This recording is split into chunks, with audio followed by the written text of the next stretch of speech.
School തുറന്നതിന് ശേഷം വളരെ കൂടുതലായിട്ട് കണ്ടുവന്നിരുന്ന കേസായിരുന്നു പാരൻസ് കുറ്റം പറയും മക്കളെക്കുറിച്ച്. ഡോക്ടറെ, ഈ എല്ലാ കാര്യങ്ങളും കംപ്ലീറ്റ് ചെയ്തതിന് ശേഷം നമ്മൾ യൂണിഫോം ഇട്ട് വണ്ടിയുടെ എടുത്ത് പോകുമ്പോഴാണ് പറയുക ടോയ്ലറ്റ് പോകണം.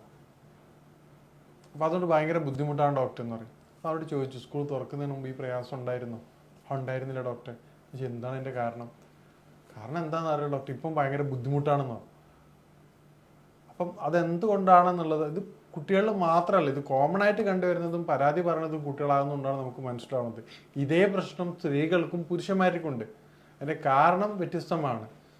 എന്തുകൊണ്ടാണ് ഈ തുടർച്ചയായിട്ട് ഇങ്ങനെ ബാത്റൂം പോകണം എന്നുള്ള ടെൻഡൻസിയാണ് നമ്മളിന്ന് പരിശോധിക്കുന്നത്. ഞാൻ doctor Sayyid Muhsin.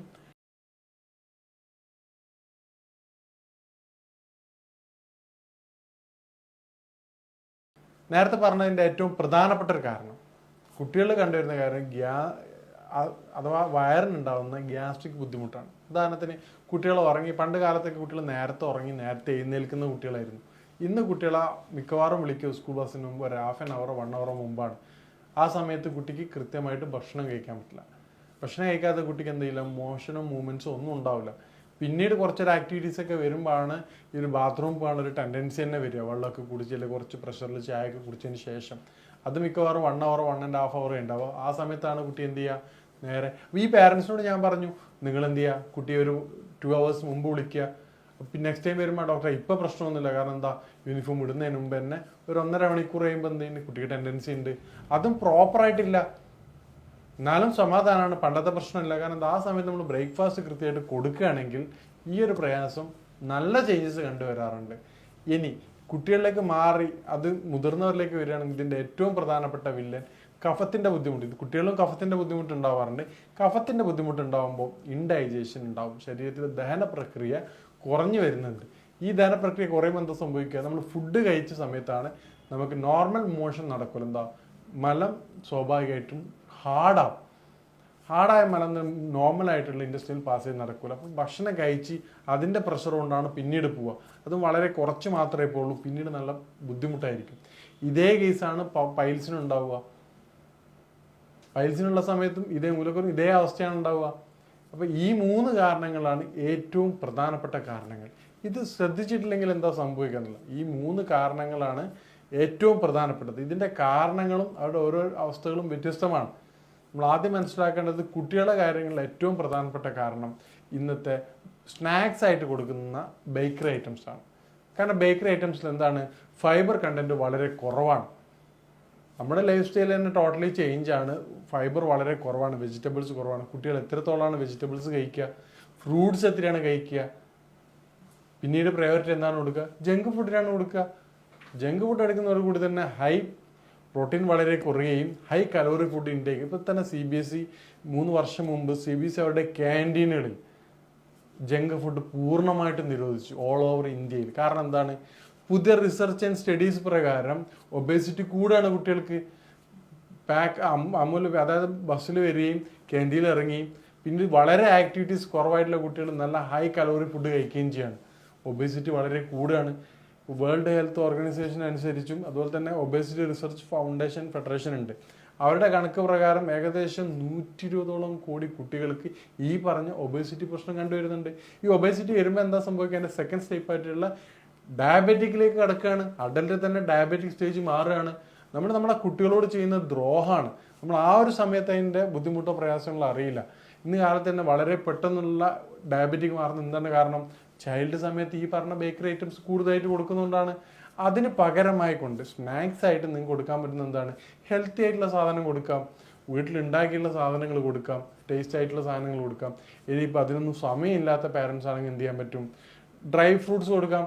Dry fruits കൊടുക്കുമ്പോൾ പ്രത്യേകം ശ്രദ്ധിക്കേണ്ട കാര്യം, നമ്പേഴ്സ് കൂടാൻ പാടില്ല. കാരണം ഡ്രൈ ഫ്രൂട്ട്സ് ഡൈജസ്റ്റ് ചെയ്യാൻ പ്രയാസമുള്ള സാധനമാണ്.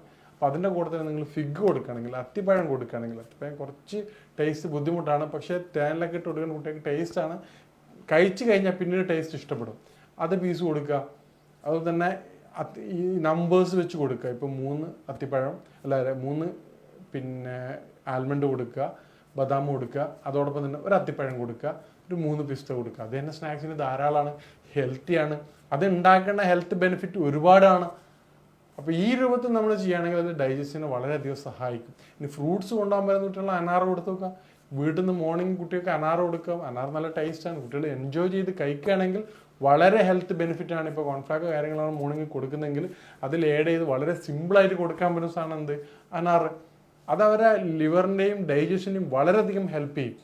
ഈ രൂപത്തിൽ നമ്മുടെ ഈ പറയുന്ന പ്രയാസങ്ങളെ, ഹെൽത്ത് പ്രോബ്ലംസിനെ ഐഡൻറ്റിഫൈ ചെയ്തുകൊണ്ട് എന്തുകൊണ്ടാണ് പ്രോബ്ലം ഉണ്ടാവണം എന്നുള്ള ഡിസീസിൻ്റെ കാരണം നോക്കുകയാണെങ്കിൽ നമുക്ക് വളരെ എളുപ്പം തന്നെ കുട്ടികളിത് മാറ്റിയെടുക്കാവുന്നതാണ്. അതുപോലെ തന്നെ കുട്ടികളുടെ ഈവനിങ് വന്നു കഴിഞ്ഞാൽ ഒരു 1 hour നിർബന്ധമായിട്ട് ഫിസിക്കൽ ആക്ടിവിറ്റീസിലേക്ക് മാറ്റേണ്ടതാണ്. അതിനുശേഷം കുട്ടികൾ കളിച്ചതിന് ശേഷം എന്ത് ചെയ്യുക, ഒരു 7 to 8 o'clock തന്നെ കൃത്യമായിട്ട് ഫുഡ്, രാത്രി കാലങ്ങളിൽ ഹൈ കലോറി ഫുഡ് കൊടുക്കാതെ പ്രോട്ടീൻ കാര്യങ്ങളും ഒരു 7 മണി 8 മണി മുമ്പായിട്ട് കൊടുക്കുക.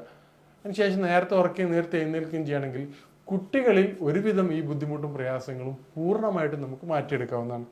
നേരത്തെ പറഞ്ഞ അഡൽട്ടിലേക്ക് വരികയാണെങ്കിൽ, മുതിർന്നവരിലേക്ക് വരികയാണെങ്കിൽ ഈ ഡൈജഷൻ 7 PM ശേഷം നേരത്തെ പറഞ്ഞ പോലെ ഉറക്ക് നിർബന്ധമായിട്ടും നിങ്ങൾ രാവിലെ എത്ര വൈകിട്ട് ഉറങ്ങി എഴുന്നേൽക്കുകയാണെങ്കിൽ രാവിലെ ഒരു 6 മണിക്ക് തന്നെ എഴുന്നേൽക്കേണ്ടതാണ്. അതിനുശേഷം ഒരു 1 hour ഫിസിക്കൽ ആക്ടിവിറ്റീസ് നിർബന്ധമായിട്ട് ചെയ്യേണ്ടതാണ്. ഈ ഒരു 1 hour ചെയ്യുന്നതോടുകൂടി തന്നെ നമുക്ക് എന്ത് വെള്ളം കുടിച്ചതിന് ശേഷം രാവിലെ പറ്റുകയാണെങ്കിൽ കുറച്ച് നന്നായിട്ട് ഒരു ചൂടുവെള്ളമോ പല ടെക്നിക്കൽ ഉപയോഗിക്കുന്നുണ്ട്.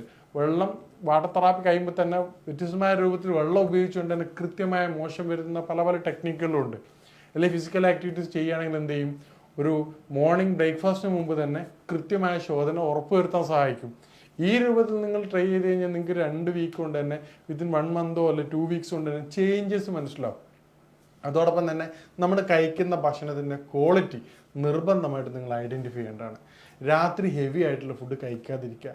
ഇപ്പം ഞാൻ പല വീഡിയോയിലും പറയുന്നതാണ്, ഇപ്പം ഫംഗ്ഷനോ കാര്യങ്ങളുണ്ടെങ്കിൽ എന്ത് ചെയ്യും, നമുക്ക് ഒരു യാതൊരുവിധ കോംപ്രമൈസും ചെയ്യാൻ പറ്റില്ല. പക്ഷെ ആ സമയത്തും ഫുഡ് തിരഞ്ഞെടുക്കാനുള്ള അധികാരം നിങ്ങൾക്കുണ്ട്.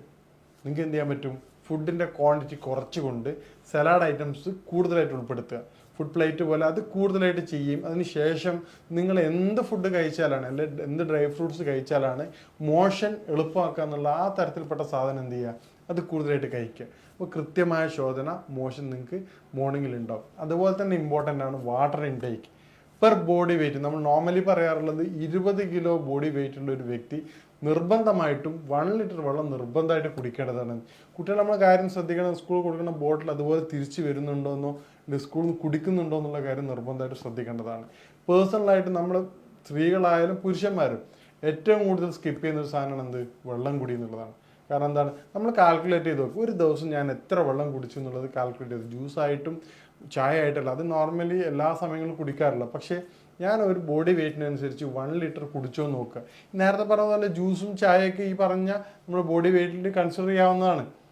ജ്യൂസ് സ്ഥിരമായിട്ട് കറക്റ്റ് ജ്യൂസ് എന്ന് പറഞ്ഞാൽ മാക്സിമം പോയി കഴിഞ്ഞാൽ ഇപ്പോഴത്തെ അവസ്ഥയിൽ 200 ml മാത്രമല്ലേ 250 ml മാത്രമേ ഉണ്ടാവുള്ളൂ. ഒരു ദിവസത്തെ ജ്യൂസ് ഒരാൾ കുടിക്കുക. മറിച്ച് ഈ പറഞ്ഞ ബോഡി വെയിറ്റ് 70 kg ഉള്ള വ്യക്തിയാണെങ്കിൽ നിർബന്ധമായിട്ടും 3 liter വെള്ളം നിർബന്ധമായിട്ട് കുടിക്കേണ്ടതാണ്. ഈ രൂപത്തിൽ നമ്മുടെ ജീവിത രീതി ക്രമീകരിക്കുകയാണെങ്കിൽ മേൽപ്പറഞ്ഞ ബുദ്ധിമുട്ട്, ഈ തുടർച്ചയായിട്ടുണ്ടാവുന്ന ബാത്റൂം പോകുന്ന ടെൻഡൻസി, എൻ്റെ ഫ്രണ്ട് ഉണ്ടായിരുന്നു, തുടർച്ചയായിട്ട് ഇതിനു മുമ്പ് പണ്ടൊക്കെ പഠിക്കുന്നതിന് മുമ്പായിരുന്നു. അപ്പോൾ ഈ പുള്ളി ട്രിപ്പ് എവിടെയെങ്കിലും പോകുന്ന സമയത്ത് പറയാം എന്ന് പോയിട്ട് വരുന്നു പറയും, എന്നാലും സാറ്റിസ്ഫൈഡ് ആവില്ല. പുറത്തെവിടെയും വണ്ടി കണ്ടാൽ പറയും പെട്രോൾ നിർത്താൻ പറയും, എന്താ പുറത്ത് പോകണം, ഒന്നും കൂടി പോകണം. അപ്പോൾ ഈ ഒരു ബുദ്ധിമുട്ട് ചില ആൾക്കാർക്ക് ഗുരുതരമായിട്ട് എഫക്റ്റ് ആവാറുണ്ട്. ആ രൂപത്തിലുള്ള ആൾക്കാരാണെങ്കിൽ നിങ്ങൾ നിർബന്ധമായിട്ടും വൈദ്യസഹായം തേടേണ്ടതാണ്. കാരണം എന്താണ്, സ്റ്റാർട്ടിംഗ് ഒക്കെ ആണെങ്കിൽ നിങ്ങൾക്ക് ഈ പറഞ്ഞ രൂപത്തിൽ ലൈഫ് സ്റ്റൈൽ ചേഞ്ച് ചെയ്തുകൊണ്ട് മാറുന്നുണ്ടെങ്കിൽ, അത് നല്ല ഇമ്പ്രൂവ്മെൻറ്റ് കാണുന്നുണ്ടെങ്കിൽ ഒരു 50% ഒക്കെ ഒരു 1 month കൊണ്ട് മാറുകയാണെങ്കിൽ നിങ്ങൾക്ക് ധൈര്യമായിട്ട് ആ രീതി തന്നെ തുടരാം. മറിച്ച് അത് ചേഞ്ചസ് വരാത്ത രൂപത്തിലാണെങ്കിൽ നിങ്ങൾ നിർബന്ധമായിട്ടും ഒരു വൈദ്യസഹായം തേടേണ്ടതാണ്. അപ്പോൾ ഈ രൂപത്തിൽ നമ്മൾ ജീവിതം ക്രമീകരിക്കുകയാണെങ്കിൽ വളരെ എഫക്റ്റീവായിട്ട് കൊണ്ട് തന്നെ നമുക്ക് ഈ പ്രശ്നം നിങ്ങളിലൂടെ തന്നെ അത് പൂർണ്ണമായിട്ടും മാറ്റിയെടുക്കാവുന്നതാണ്. ഇനി ഇതുണ്ടാകുന്ന കോംപ്ലിക്കേഷൻസ് എന്തൊക്കെയാണെന്ന് നോക്കാം. കുട്ടികളിലാണെങ്കിൽ നേരത്തെ പറഞ്ഞ പാരൻസ് പറഞ്ഞവർ അവരുടെ ബിഹേവിയർ ചേഞ്ച് ചെയ്യും. കാരണം എന്താണ്, വളരെ ദേഷ്യമായിരിക്കും. കാരണം ഫുഡ് തീരെ കഴിക്കാത്ത അവസ്ഥയിൽ, പണ്ട് നന്നായിട്ട് കഴിച്ച കുട്ടിയാണെങ്കിൽ ടീച്ചർ പറയും ഇപ്പം മോൾ തീരെ ഭക്ഷണം കഴിക്കുന്നില്ല. കാരണം എന്താണ്, അവൾ വയറുവേദന പറയുന്നുണ്ട്, തുടർച്ചയായി കൊണ്ട് വയറുവേദന പറയുകയാണ്. പിന്നെ ഫുഡ് അതുപോലെ തന്നെ തിരിച്ചു കൊണ്ടുവരികയാണ്. ഇപ്പം സ്കൂളുകളിൽ നിന്നൊക്കെ കൃത്യമായിട്ടുള്ള മോണിറ്ററിങ് ഉണ്ടാവില്ല. കാരണം ഒരായാണ് ഉണ്ടാവുള്ളൂ, എല്ലാവരെയും നോക്കാൻ പറ്റില്ല. അപ്പം നമ്മളെ കുട്ടിയെ നോക്കുകയാണെങ്കിൽ, ഒരു ടിഫിൻ ബോക്സ് നോക്കുകയാണെങ്കിൽ എന്തായാലും ഫുഡ് വേസ്റ്റ് ഉണ്ടാവും. ചോദിച്ചാൽ പറയും എനിക്കിപ്പോൾ കഴിക്കാൻ പറ്റുന്നില്ല എന്ന് പറയും. ഭക്ഷണം കഴിച്ചാൽ വയറുവേദന എന്ന് പറയും. അപ്പോൾ ഈ ഒരു രൂപത്തിൽ പിന്നീട് അത് സ്വഭാവ ക്രമീകരണത്തിൽ അത് മാറ്റം വരും, പെട്ടെന്ന് ദേഷ്യം വരും, കുട്ടിയുടെ ആരോഗ്യത്തെ തന്നെ ബാധിക്കും. നല്ല ആരോഗ്യത്തോടെ കുട്ടി എന്ത് ചെയ്യും, ചെറിയ ചെറിയ അസുഖങ്ങൾ വരുന്നുണ്ട്, ഇമ്മ്യൂണിറ്റി കുറയും, പെട്ടെന്ന് തന്നെ സ്പ്രെഡ് ആവും. പണ്ടൊക്കെ പനി വന്നു കഴിഞ്ഞാൽ പ്രശ്നമില്ലാത്ത കുട്ടികളപ്പോൾ ക്ലാസ്സിൽ ആർക്കെങ്കിലും പനി വന്നു കഴിഞ്ഞാൽ തന്നെ എന്ത് ചെയ്യും, കുട്ടിക്ക് പെട്ടെന്ന് തന്നെ വരുന്നൊരവസ്ഥ. ആ ഒരു നമ്പേഴ്സും ഇമ്മ്യൂണിറ്റിയും പെട്ടെന്ന് തന്നെ കുറയുന്നതായിട്ട് കണ്ടുവരും. ഇതുപോലെ തന്നെയാണ് സ്ത്രീകളിലും. സ്ത്രീകളുടെ ആരോഗ്യത്തെ അത് ബാധിക്കും. ചെറിയ ചെറിയ പ്രശ്നങ്ങൾക്ക് പോലും ടെൻഷൻ വരുന്ന രൂപം ഉണ്ടാവും. നേരത്തെ പറഞ്ഞ ചെറിയ അസുഖങ്ങൾ പെട്ടെന്ന് വരുന്ന രൂപത്തിലേക്ക് വരും. ഏത് സമയത്തും ടയർഡ്നെസ് ആയിരിക്കും. പുരുഷന്മാരിലേക്ക് വരികയാണെങ്കിലോ കോൺസെൻട്രേഷൻ തീരെ ഉണ്ടാവില്ല, ഒരു കാര്യം ചെയ്യാൻ പറ്റാത്തൊരവസ്ഥയായിരിക്കും. ഏത് സമയത്തും ദേഷ്യവും കാര്യങ്ങളൊക്കെ ആയിരിക്കും. ഇപ്പോൾ വൈഫ് വിളിച്ച് കഴിഞ്ഞാൽ വൈഫിനോട് ചൂടാവും, കോവർക്കേഴ്സിനോട് പ്രശ്നമായിരിക്കും, ഡ്രൈവ് ചെയ്യുമ്പോൾ ഒരു സാറ്റിസ്ഫാക്ഷൻ ഉണ്ടാവില്ല. കാരണം എന്താണ്, ഒരു അസ്വസ്ഥതയായിരിക്കും, എന്താ ബുദ്ധിമുട്ട്, പിന്നെയും പോകേണ്ടതുണ്ടോ, ടോയ്ലറ്റിലേക്ക് പോകേണ്ടതുണ്ടോ, ഒരു എന്ത് ചെയ്യാനും ഒരു സാറ്റിസ്ഫാക്ഷൻ കിട്ടൂല. അപ്പം ഇതാണ് ഇതിൻ്റെ ഉണ്ടാക്കുന്ന കോംപ്ലിക്കേഷൻസ്. നമ്മൾ ഈ പറഞ്ഞ നിസ്സാരമായിട്ട് കരുതുന്ന സാധനങ്ങളാണ് നമ്മളറിയാതെ നമ്മുടെ ജീവിതത്തിൽ പ്രയാസങ്ങൾ സൃഷ്ടിക്കുന്നത്. അപ്പോൾ ഈ പറഞ്ഞ പോലെ ഏതാണ് പ്രശ്നങ്ങളെന്ന് ഐഡൻറ്റിഫൈ ചെയ്ത് കഴിഞ്ഞാൽ നമുക്ക് തന്നെ എന്ത് ചെയ്യാൻ പറ്റും, ഇത് പൂർണ്ണമായിട്ട് അത് മാറ്റിയെടുക്കാൻ പറ്റും. ഇനി ഇതുമായിട്ട് ബന്ധപ്പെട്ട സംശയങ്ങളും കാര്യങ്ങൾക്കും നിങ്ങൾക്ക് ബന്ധപ്പെടാവുന്നതാണ്. ഇനി മറ്റൊരു വിഷയമായിട്ട് കാണാം. നന്ദി.